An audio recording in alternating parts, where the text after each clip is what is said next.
Hello students, in the last session we studied about the parallels of latitude. अब मान लीजिए मुझे एक जगह लोकेट करनी है ग्लोब पर, तो मैं कैसे लोकेट करूं? क्योंकि किसी भी चीज को लोकेट करने के लिए हमको एक रेफरेंस पॉइंट की जरूरत पड़ती है। हमने रेफरेंस पॉइंट ले लिया इक्वेटर को और प्लॉट कर दिए दो जगह, एक है ए एक है बी। बहुत ध्यान से देखिए, ए और बी इक्वेटर से सेम डिस्टेंस पे है, तो इसका मतलब क्या ये कि ये दोनों पॉइंट्स सेम है? ऑब्वियसली नहीं, इन दोनों में काफी अंतर है, काफी दूर दूर है ये पॉइंट्स। तो इनमें हम डिफरेंस कैसे निकालेंगे और किस तरह से बताएंगे कि ए की लोकेशन क्या है और बी की लोकेशन क्या है? तो इसके लिए हमको जरूरत पड़ेगी और एक इमेजिनरी लाइन की, जिसको हम लोग बोलते हैं लॉन्गिट्यूड। तो चलिए आज के पार्ट 2 ऑफ चैप्टर 2 में हम पढ़ते हैं लॉन्गिट्यूड के बारे में। तो longitude is defined as imaginary lines joining the north pole to the south pole and vice versa. ये सभी लाइंस जो है वो सेम लेंथ की हैं, unlike the parallels of latitude. Latitudes में हमने देखा था लाइंस अलग अलग लेंथ की होती है, मगर लॉन्गिट्यूड्स सभी सेम लेंथ की होती हैं। अब इमेज को दोबारा देखिए, हमने ए और बी दोनों को अलग अलग बता दिया है using the concept of latitude and longitude. यानी कि किसी भी जगह के अगर एग्जैक्ट लोकेशन को बताना है तो उस जगह के लैटिट्यूड और लॉन्गिट्यूड को एक साथ बताना पड़ेगा। लैटिट्यूड्स को हम पैरेलल्स ऑफ लैटिट्यूड बोलते थे क्योंकि ये एक दूसरे के पैरेलल रन करते थे, जबकि लॉन्गिट्यूड्स को हम लोग बोलते हैं मेरिडियंस ऑफ लॉन्गिट्यूड। लॉन्गिट्यूड में जो डिस्टेंस होता है एक दूसरे के बीच वो सेम नहीं होता।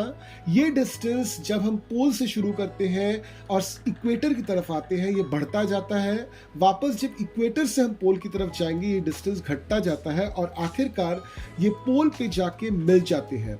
इक्वेटर जैसे सबसे लॉन्गेस्ट लैटिट्यूड था, ठीक उसी तरह से हम लॉन्गिट्यूड्स का कोई लॉन्गेस्ट नहीं बोल सकते क्योंकि यहाँ पे सभी लॉन्गिट्यूड्स इक्वल लेंथ की होती हैं।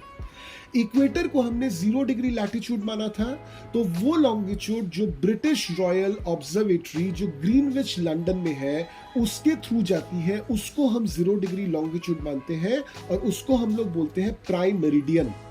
अब बहुत सारे लॉन्गिट्यूड्स हो सकते हैं, in fact infinite number of longitudes हो सकते हैं। तो जो लॉन्गिट्यूड्स प्राइम मेरिडियन के दाहिने तरफ होते हैं, यानी कि राइट हैंड साइड यानी कि ईस्ट की तरफ होते हैं, ऐसे 180 डिग्री हमने लॉन्गिट्यूड्स निकाले हैं और इस तरफ को हम लोग बोलते हैं क्या? Eastern hemisphere. ठीक उसी तरह से अगर हम प्राइम मेरिडियन की बाईं तरफ जाएंगे तो वहां पर भी हमको 180 डिग्री लॉन्गिट्यूड्स तक जा सकते हैं और उस वाले पोर्शन को हम लोग बोलते हैं वेस्टर्न हेमिस्फीयर। यानी कि प्राइम मेरिडियन पूरे अर्थ को 2 हेमिस्फीयर्स में डिवाइड करता है, एक है ईस्टर्न हेमिस्फीयर, एक है वेस्टर्न हेमिस्फीयर। अब चलिए बात करते हैं हम इंडिया की। तो इंडिया को अगर आप देखोगे तो इंडिया प्राइम मेरिडियन के दाहिने तरफ आता है, that means it is in the eastern hemisphere. At the same time अगर हम लैटिट्यूड की बात करें तो India is located in the northern hemisphere. अब हमने बोला था कि किसी भी जगह को अगर ग्लोब में पॉइंट आउट करना चाहते हो तो आप आसानी से लॉन्गिट्यूड और लैटिट्यूड से कर सकते हो। तो एक जगह हम ले लेते हैं, आसाम में एक जगह है दुबरी। इस जगह का अगर हमको लोकेशन निकालना है तो हमको क्या मिलेगा? 26 डिग्री नॉर्थ, यानी कि 26 डिग्री नॉर्थ लैटिट्यूड पे बेस्ड है और साथ में 90 डिग्री ईस्ट लॉन्गिट्यूड पे बेस्ड है। हमेशा याद रखिए the distance between every longitude is taken as 1 degree, जिसको हम फर्दर डिवाइड कर सकते हैं मिनट्स में और मिनट्स को वापस से हम डिवाइड कर सकते हैं सेकंड्स में। बट लॉन्गिट्यूड का इस्तेमाल क्या सिर्फ और सिर्फ जगहों को लोकेट करने के लिए होता है? बिल्कुल नहीं।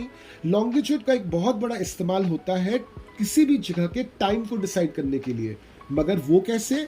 तो इसको जानने के लिए आपको देखना पड़ेगा part 3 of chapter 2 under the topic longitude and time. तो थोड़ा इंतजार कीजिए, until then keep learning।